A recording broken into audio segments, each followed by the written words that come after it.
Hello friends, आज हम discuss करने जा रहे हैं pair of straight line. Pair of straight line आप सभी जानते हैं कि स्ट्रेट लाइन जो टॉपिक है वो क्लास 11th में आता है, उसके बाद किसी भी कॉम्पिटिटिव एग्जाम्स के लिए होता है। स्टूडेंट, मैं यहाँ बात करने जा रहा हूँ कि जो हम पेयर ऑफ स्ट्रेट लाइन पढ़ेंगे वो हमारा टीजीटी, पीजीटी, डीएसएसबी, केवी, किसी भी मतलब एग्जाम के लिए, एनवीएस एग्जाम के लिए बहुत इंपॉर्टेंट होने वाला है। तो स्टूडेंट, आज हम बात करेंगे पेयर ऑफ स्ट्रेट लाइन की। तो स्टार्टिंग करते हैं कि जब हमने स्ट्रेट लाइन पढ़ा तो स्ट्रेट लाइन हमने कहाँ से शुरू करी थी कहानी। स्ट्रेट लाइन हमने पढ़ा था 10th क्लास में। Linear equation with two variable, दो चरों का रेखिक समीकरण जो है वो हमारा क्या बनाता है, एक सरल रेखा बनाता है। तो हम वहीं से बात करेंगे कि जो इक्वेशन होती है हमारी वो होती है ax plus b y plus c is equal to 0। अब जो हमारा टॉपिक है आज का वो है पेयर ऑफ स्ट्रेट लाइन, सरल रेखा का युग्म या सरल रेखा के युग्म से बनने वाली समीकरण, equation of pair of straight line. तो स्टूडेंट, अब यहाँ क्लियर हो गया होगा कुछ चीज़ें। मैं वहीं से शुरू करता हूँ कि हमारे पास दो पेयर हैं a1x b1y c1 is equal to 0। Now a2x plus b2y plus c2 is equal to 0। यदि हम इन दोनों का प्रोडक्ट कर दें means a1x plus b1y plus c1 dot a2x plus b2y plus c2 is equal to 0, तो जो result हमें मिलने वाला है वो रिजल्ट हमें कैसा मिलने वाला है, जो सरल रेखे, जो दो रेखाओं के युग्म से हमें समीकरण मिलने वाली है, उसका नेचर कैसा होगा, कितने घात का होगा, कितनी डिग्री होंगी, वो सारी चीज़ें हम यहाँ डिस्कस कर लेंगे। कैसा फंक्शन बनेगा, जैसे मैंने आपको पहले एक फंक्शन की वीडियो बनाई थी, आप वहाँ जाइए, टाइप ऑफ फंक्शंस देखिए। मैंने वहाँ बताया आपको होमोजीनियस फंक्शन, तो वो होमोजीनियस फंक्शन बनता है, किस तरीके से बनता है, वो सब चीज़ें यहाँ आ जाएंगी। तो स्टूडेंट, हम यहाँ पर एक बात करें तो हमें जो रिजल्ट देखने के लिए मिल रहा है वो कुछ ऐसा मिला। a1 कि आप इंटू करोगे तो a2 a1 x स्क्वायर, हम यहाँ पर इंटू करते हैं a1 b2y और फिर हमारा मिलेगा a1x और c2 प्लस हम जाते हैं b1y x पर, यहाँ पर स्टूडेंट हमारा x y भी आना चाहिए। उसके बाद हम यहाँ पर आ गए, ये हमारा yx आ जाएगा b1 और a2 के साथ। उसके बाद हमारा b1 b2 y2 square, sorry y1 और y2, और फिर हमारा आ जाएगा b1 y और साथ में c2। उसके बाद स्टूडेंट c1 इंटू करता है तो c1 a2x plus c1 b2y और लास्ट मिलता है हमें c1 c2 is equal to 0। थोड़ा टाइम लगा, लेकिन यहाँ पर हमें जो चीज़ें सीखनी थी वो हमें रिजल्ट मिलने वाला है। स्टूडेंट, हम ये जानते हैं कि a1 a2 both are the constant, दोनों के दोनों कैसे हैं, अचर संख्या है, तो एक नंबर जो आएगा वो अचर ही आने वाला है। तो स्टूडेंट, यहाँ पर हम बात करें तो जो इसका जनरल इक्वेशन बन जाएगा वो बनेगा ax स्क्वायर प्लस फिर हमारा बनेगा by स्क्वायर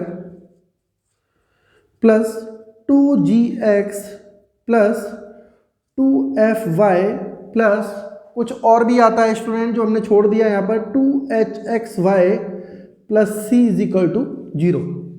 हम कुछ ऐसा एक्सपेक्टेशन करके चल रहे हैं कि कुछ ऐसा एक रिजल्ट आता है। या देखिए आप आराम से भाई, हमारा ax स्क्वायर by स्क्वायर, मतलब हम यहाँ कहें कि कॉफिशिएंट ऑफ x स्क्वायर हमारा आएगा, कॉफिशिएंट ऑफ हमारा y स्क्वायर आएगा। यहाँ पर स्टूडेंट ये x था और हमने यहाँ y1 जो कर दिया ये y स्क्वायर ही हो जाएगा, आप समझ गए होंगे अब यहाँ पर, ठीक। उसके बाद हमारे देखिए x y के जो दो कॉफिशिएंट मिलेंगे आपको, x y के कॉफिशिएंट मिल गए, फिर हमें x के कॉफिशिएंट मिले, फिर हमें y के कॉफिशिएंट मिले और फिर हमें मिला कांस्टेंट। तो स्टूडेंट, अब हम इसी से आगे बात करते हुए जाएंगे, कुछ आगे चलेंगे। तो मैं पहले सबसे पहले एक क्वेश्चन कर लेते हैं कि यदि हमसे कहा जाए कि एक इक्वेशन है हमारे सामने x माइनस 2y प्लस 1, x minus y plus 2 is equal to 0 और 2x plus 3y plus 1 is equal to 0, और इनका हमें सरल रेखा का युग्म हमें चाहिए, तब हमें क्या करना है, दोनों का प्रोडक्ट कर देंगे। और जब प्रोडक्ट करेंगे तो स्टूडेंट x का इंटू इससे होगा तो ये 2x square plus 3xy plus x minus 2xy minus 3y square minus y plus 4x plus 6y और प्लस 2 इज इक्वल टू 0। तो स्टूडेंट जो हमें यहाँ रिजल्ट मिलने वाला है कुछ ऐसा मिला, 2x square minus 3y square. अब आप आ जाएंगे थोड़ा सा यहाँ पर, 3xy माइनस 2xy हमारा हो जाएगा xy, ये हमारा x, ये 5x, फिर हम देखेंगे कि 6y माइनस प्लस का y, और फिर हमें जो मिला वो is equal to 2 is equal to 0। तो स्टूडेंट क्लियर है कि यहाँ पर हम गौर से देखें तो हमें क्या मिल रहा है, कोफिशिएंट ऑफ एक्स स्क्वायर मिल रहा है, ठीक, कोफिशिएंट ऑफ वाई स्क्वायर मिल रहा है, एक्स वाई मिल रहा है, आपको मिल रहा है coefficient of x, coefficient of y और कांस्टेंट नंबर।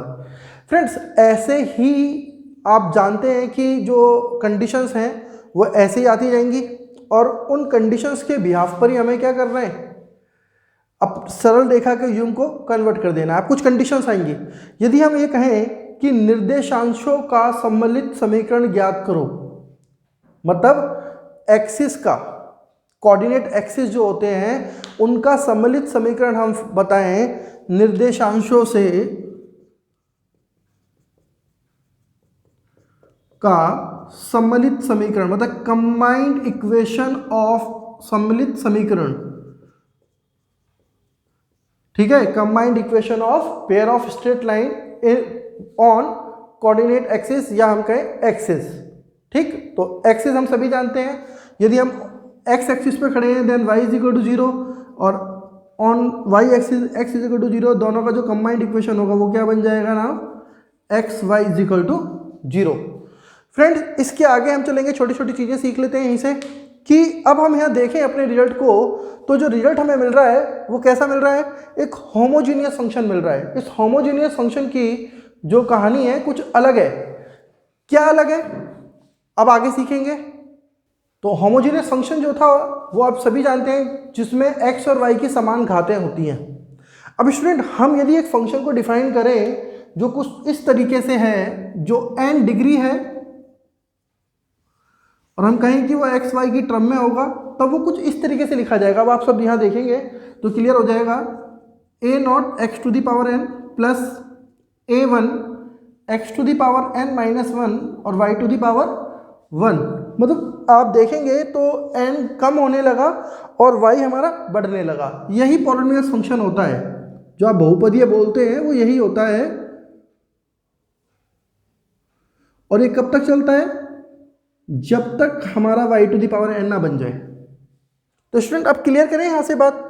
तो जो हमारा पेयर ऑफ स्ट्रेट लाइन के बाद जो इक्वेशन निकल के आ रही थी, वो जो भी इक्वेशन निकल के आ रही थी उसमें हम कहें तो डिग्री हमारी कितनी होती है, 2, मतलब घात हमारी क्या से होती है, समान होती है। ओके देखिए अभी हमने करा ना, अब घात समान है तो ये सिचुएशन आती है कि भाई ये ax स्क्वायर होगा 2hxy होगा plus by square is equal to 0। ये वाली सिचुएशन भी बनेगी। जो हमने पहले पढ़ी थी उसमें जो रिजल्ट आ रहा था हमारा, यदि एक स्ट्रेट लाइन जो है, एक सरल रेखा जो है होमोजीनियस फंक्शन दिखाती है तो उसमें एक्स वाई की घातें कैसी होती हैं, समान होती हैं। ये बिल्कुल क्लियर चीज़ है, ठीक है। तो वो कैसा फंक्शन बना रही है, होमोजीनियस में। इस पर क्वेश्चन डायरेक्ट पूछ लिया जाता है कि क्या ये पेयर ऑफ स्ट्रेट लाइन है, क्या एक सरल रेखा के युग्म को निरूपित करता है, निरूपित करता है तो इसकी घात कितनी है। घात बच्चे कंफ्यूज हो जाते हैं कि स्टार्टिंग में 2 बाद में 2 बीच में क्या है, क्योंकि उनको ये नहीं पता कि भाई what is the homogeneous function, कि होमोजेनियस फंक्शन होता क्या है। तो होमोजेनियस फंक्शन क्या होता है, जिसमें x और y की घातों का योग समान हो। तो यहाँ पे 2 है, यहाँ y 0 है, यहाँ x की पावर 0 है, y हो गया, यहाँ पे 1 1 है तो वो 2 हो गया। तो स्टूडेंट इसी चीज़ को डिस्कशन कर रहे हैं। तो अब जितनी भी इक्वेशन यदि हमें मिलती हैं वो इस फॉर्म में भी मिले तो हम कह सकते हैं कि वो होमोजेनियस फंक्शन को भी रिप्रेजेंट कर रही हैं। और 2 रेखाएं भी हैं उसमें छिपी हुई, उसमें 2 रेखाएं भी छिपी हुई हैं। अब मैं एक क्वेश्चन लेके आ रहा हूं जिसमें से हम 2 रेखाओं को अलग अलग करने वाले हैं। क्वेश्चन हमारा कुछ इस तरीके से, x square plus 3xy plus 2y square is equal to 0 plus 2y² से निरूपित रेखाओं के समीकरण अलग अलग ज्ञात करो। मतलब इस रेखीय युग्म से, मतलब ये सरल रेखा के युग्म से दो रेखाओं को आपको अलग अलग करके बताना है। कुछ नहीं करना है, आप जानते हैं क्या करना पड़ेगा, फैक्टर करने पड़ेंगे।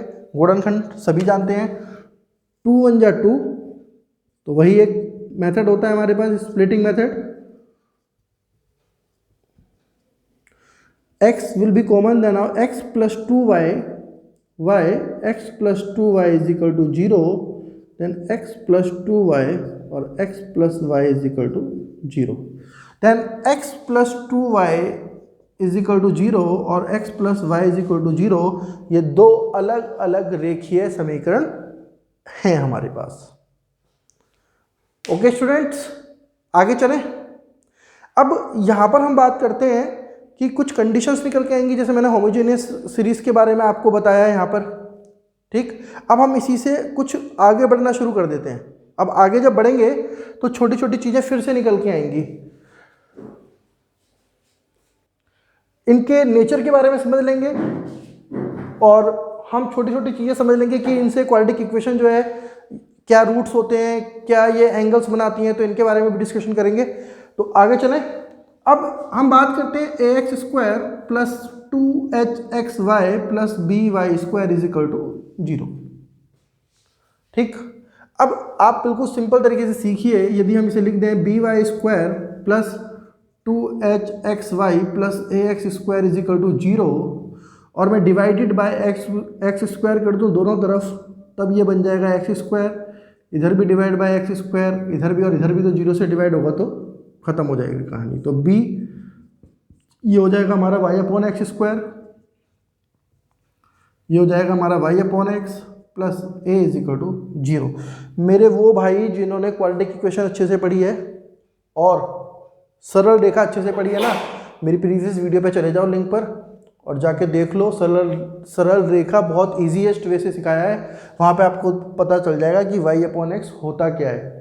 ओरिजिन से पास होती है लाइन और बन जाता है y is equal to mx, तो m जो होता है वो y/x हो जाता है। अब यहाँ पर दो हम बोलते हैं रूट्स लेते हैं, रूट्स। तो यहाँ जो रूट्स है ना, हमने मान रखे हैं वो कि m1 और m2 रूट्स हैं इसके, ठीक है। जो रूट्स हैं वो m1 m2 है, हिंदी में शायद मूलों का योग, मूल बोलते हैं, ठीक है ना। तो मूल जो है वो m1 और m2 है इस द्विघात समीकरण के। तो यदि हम इसकी बात करें तो सर ये कुछ ऐसा हो गया कि m1 plus m2 is equal to, ठीक, ये m के रिस्पेक्ट में बन गया। इसे यदि मैं बोल रहा हूँ कि भाई ये लिख दिए हम bm² plus 2hm plus a वाली सिचुएशन हो गई इज इक्वल टू 0, तो मूलों का योग ये कुछ इस तरह से हो गया रिप्रेजेंट। इसे तो मैं हटाऊंगा यहाँ से, ठीक। हाँ, मूलों का योग की बात करें तो -b/a होता है हमारा, -b/a होता है। तो -b/a की बात करें तो माइनस का 2h/b हो गया। और गुणनफल की बात करें, मूलों के प्रोडक्ट सम ऑफ रूट्स और प्रोडक्ट ऑफ रूट्स की बात करें तो हमारा हो जाएगा a/b। भैया सबको पता है ये कंडीशन।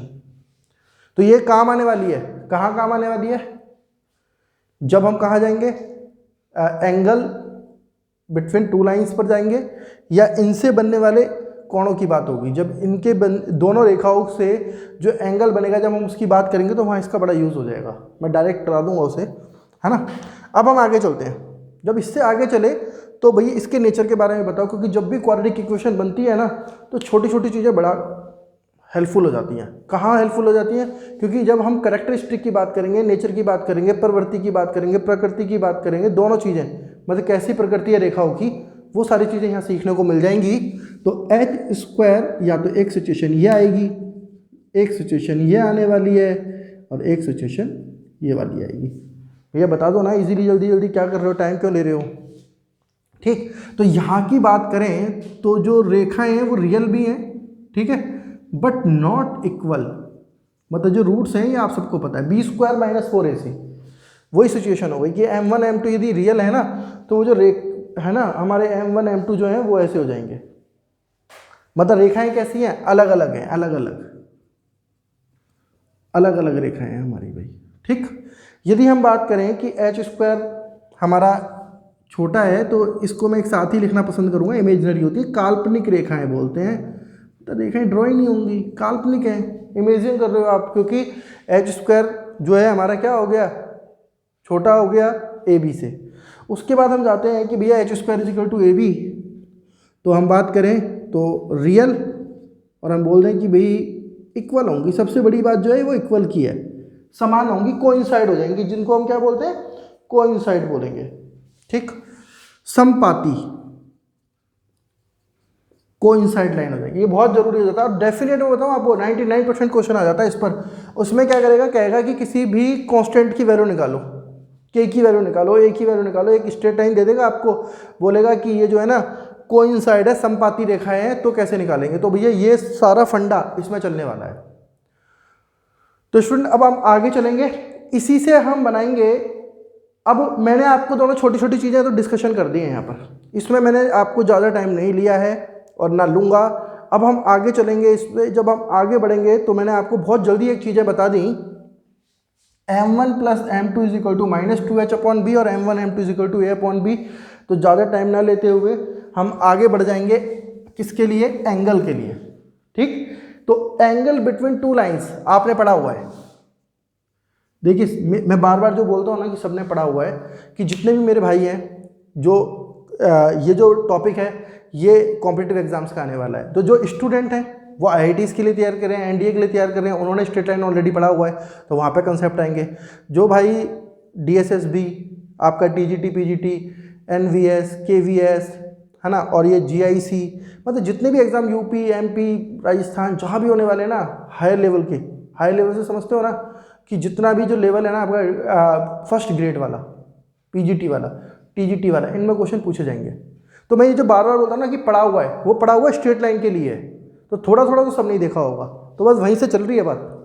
तो अब एंगल बिटवीन टू लाइंस, दो रेखाओं के, देखो अब बिटवीन टू लाइन, अब जो वहाँ पे हमने सीखा था ना, जो वहाँ पे हमने सीखा होगा, जो वहाँ पे हमने सीखा है वो क्या सीखा था कि दो रेखाओं के मध्य बनने वाला कोण, और यहाँ दो रेखाएं ऑलरेडी मर्ज हैं, यहाँ पर वहाँ पे दोनों रेखाएं अलग अलग थी, ठीक है, तो वहाँ m1 m2 वहाँ भी लेते थे, लेकिन यहाँ पे दोनों रेखाएं मर्ज हैं, प्रोडक्ट हो गया, तब क्या करेंगे। ठीक, तो फॉर्म तो यही थी। अब टेन थीटा क्या होता है, फॉर्मूला भी पढ़ा है आपने, tan theta is equal to भाई होता है m1 minus m2 1 plus m1 m2 होता है। भाई मेरे बहुत से भाई जानते होंगे, कुछ इस तरह से लिखते हैं हम, प्लस माइनस में बहुत सारी चीज़ें होती हैं। ठीक, अब सर हम पर m1 माइनस m2 की तो वैल्यू नहीं है, तो यार मैंने कहा ना, मेरे सारे फ्रेंड जो है ना अभी बहुत अच्छे हैं और वो तैयारी कर रहे हैं काफ़ी टाइम से, तो समझ जाएंगे वो ये कहाँ से आया है। इतना डीपली तो मुझे भी जाने की ज़रूरत नहीं पड़ेगी, और जो भाई नए हैं ना वो देख लें कहाँ से आया है। a माइनस बी का होल स्क्वायर होता है a square plus B square minus 2ab, a plus B का whole square a square plus, चलो मैं एक चीज़ और कर देता हूँ, आपको डाउट नहीं होगा, बहुत सारे बच्चे बाइनोमियल को थ्योरम करते हैं फॉलो, तो ये होता है राइट। अब यदि हम a square minus b square को उड़ा दें और इसको भी हम लिख दें, तो ये बन जाएगा हमारा, ये कैंसिल, a माइनस बी का whole square minus a plus B का whole square is equal to 4ab आ गया माइनस का। आप समझ गए ना, इसको उधर ले गए हम, और a माइनस बी किसके, a माइनस बी का जो होल स्क्वायर है ना वो इक्वल हो गया a प्लस बी का होल स्क्वायर माइनस 4ab के इक्वल हो गया। ये चीज़ यहाँ से आई है, और ये कंसेप्ट आपको काफ़ी क्वेश्चंस में काम आ जाएगा। ठीक, आप वैल्यू पुट कर दो यार, सामने दिख रही है ना वैल्यूज़, तो मैं यही कहूँगा कि यहाँ पर तो आप रख दोगे 2h अपॉन बी का whole square minus a upon b और अपॉन 1 प्लस ab। ठीक, अब यार डायरेक्ट लिख दूँ ना फॉर्मूला, कोई दिक्कत थोड़ी है, तो डायरेक्ट लिख लेते हैं, 2 under root h square minus a b upon a plus b, ये हमारा हो जाएगा tan theta is equal to, और भाई क्वेश्चन 99% पूछा जाता है भाई, मैं बता देता हूँ इस पर क्वेश्चन। देखो पेयर ऑफ स्ट्रेट लाइन से क्वेश्चन नहीं आएगा तो फिर कहाँ से आएगा, कंसेप्ट तो यहीं पे बहुत सारी चीज़ें। अब a प्लस बी यदि हमारा जीरो हो जाए, ठीक है, a प्लस बी यदि हमारा जीरो हो जाए, a प्लस बी हमारा जीरो हो जाए, अब आप समझ गए होंगे, यदि मैं सबसे पहले देख लूँगा कि a और b की जो वैल्यू है ना, यहीं देख लूँगा कि यदि दोनों को सम करते ही हमारा 0 आ रहा है, तो हम क्या कह देंगे कि भैया नीचे 0 आ रहा है, 1/0 नॉट डिफाइन होता है, अपरिभाषित होता है, जिसको हम बोल देते हैं 90 डिग्री है। मतलब रेखाएं कैसी हैं, लंबवत हैं, परपेंडिकुलर है। मेरे भाई सब समझ जाओगे, अब हिंदी इंग्लिश दोनों में बोल दिया मैंने, लंबवत है, ठीक है। और यदि हम ये कह दें कि h² = AB बन जाए यहाँ पर, तो वो रेखाएं कैसी हो जाएंगी, h √AB की जो सिचुएशन है वो क्या बना देगी, ये रेखाएं हमारी समांतर हो जाएंगी। और मैं 99% बोलूँगा कि ये जो क्वेश्चन है ना A+B पर, जब अभी ये TGT PGT का पेपर हुआ था ना, उस TGT वाले एग्जाम आया था 2016 वाले में, कि सीधे सीधे क्वेश्चन आ गया था रेखाएं परस्पर लंबवत हैं। मतलब कुछ ऐसे क्वेश्चन दे दिया था उन्होंने, 3x² - 8xy + y² = 0, और उन्होंने क्लियर बोल दिया कि ये रेखा ये दोनों रेखाएं ना, तो क्लियर है ना कि 2 रेखाएं हैं इसके अंदर, क्योंकि डिग्री 2 है ना। तो सीधी सी बात है कि डिग्री 2 है, तो ये रेखाएं जो है ना हमारी कैसी हैं, ये 2 रेखाएं छुपी हुई हैं। अब ये दोनों रेखाएं आपस में कैसी हैं, वो कहता है कि लंबवत हैं। लंबवत है तो यहाँ पे सॉरी लैम्डा की वैल्यू दे दो या के की वैल्यू दे दो, लैम्डा दिया था शायद आई थिंक वहाँ पर, तो उन्होंने के की वैल्यू निकालो, ठीक। तो हम जानते हैं कि 3 + k = 0, क्योंकि कंसेप्ट कहाँ से लिया हमने, यहाँ से लिया। तो स्टूडेंट यहाँ पर हमारा के की जो मान है वो 3 - 3 हो गया, डायरेक्ट, कुछ नहीं करना। देखो छोटे छोटे कंसेप्ट हमें यदि क्लियर होंगे ना, वहाँ दिक्कत नहीं आने वाली। तो फ्रेंड्स कैसा लगा वीडियो, आप देखिए, समझिए, टाइम लीजिए। मैं तो ये कहूँगा कि पूरा कंसेप्ट आप देख लीजिए आराम से। इससे जुड़े क्वेश्चंस मैं लेके आऊँगा, अभी प्रैक्टिस और करेंगे, क्योंकि इतनी सी प्रैक्टिस से नहीं होगा। इससे सिलेक्टेड 8 से 10 क्वेश्चन जो पेपर में जिस टाइप के क्वेश्चन बनते हैं ना, मैं उस टाइप के क्वेश्चन लेके आऊँगा। इसके जस्ट बाद जो मेरी वीडियो होगी वो इसके ही क्वेश्चन से हैं, पेयर ऑफ स्ट्रेट लाइन से होगी या स्ट्रेट लाइन से होगी, क्योंकि सरल रेखा ऑलरेडी मैं GIC के लिए, PGT TGT के लिए बना चुका हूँ। तो आप, मैं कहूँगा कि जुड़े रहिए, और ज़्यादा से ज़्यादा मैं कहता हूँ कि अपनी नॉलेज को बढ़ाने के लिए मेरे चैनल से जुड़े रहिए, स्मार्ट स्टडी के लिए जुड़े रहिए, और अपने फ्रेंड्स को भी बोल दीजिए यार कि बहुत तरीके से सिखा रहा हूँ, स्मार्ट स्टडी सिखा रहा हूँ। तो पूरे तरीके से आप जुड़े रहो। Thank you very much, good bye.